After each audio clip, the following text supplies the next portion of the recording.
Love is not what love says. Love is what love does. And you can find love if you give love. Whatever you give, it comes back to you.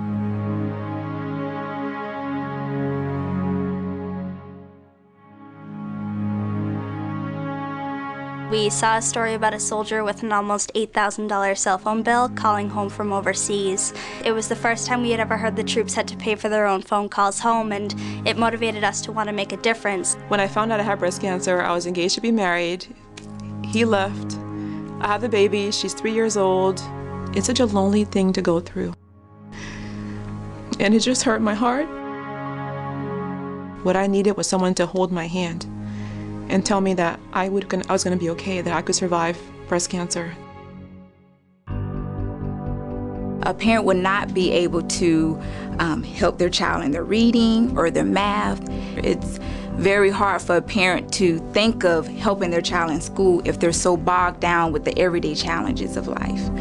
The recidivism rate for people who receive an education while they're incarcerated is dramatically lower than those who do not.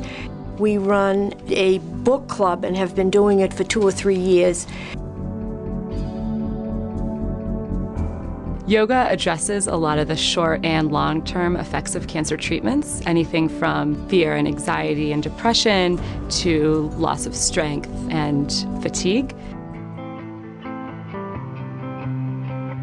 Eastside Academy Incorporated is an after-school tutoring program for at-risk students. We are located across from Drug Corner. They have to go through us before they get through the kids. I was raped at age 15. I didn't tell anybody about it until I went to college. And when I went to college, the first thing I did was go online. And I didn't find a lot of resources available. So what Pandora's Project does is provide a safe online area where anybody who survives sexual violence can communicate with others who have been there. We help to educate young girls as young as 13 years old about breast health. We do in-home breast health seminars to get them to be aware of their bodies.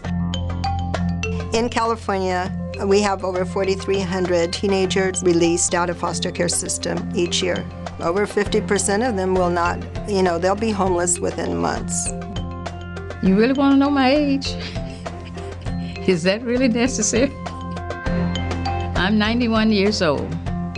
I tutor kids in reading and help them with spelling or whatever.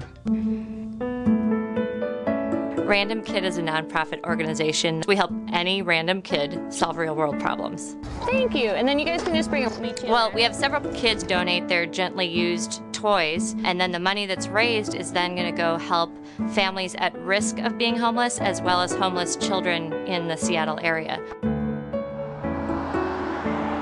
We have about 6,000 drop-off sites across the country that collect used cell phones, and then we send out about 50 or 60,000 phone cards a month. Come on, baby doll. In addition to our after-school tutoring program, we engage kids in after-school activities, Little League practices, girls in ballet.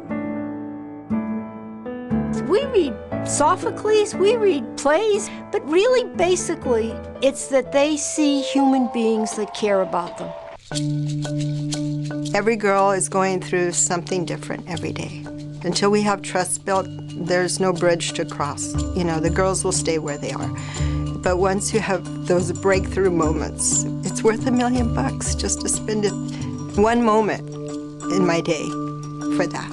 It's just incredible.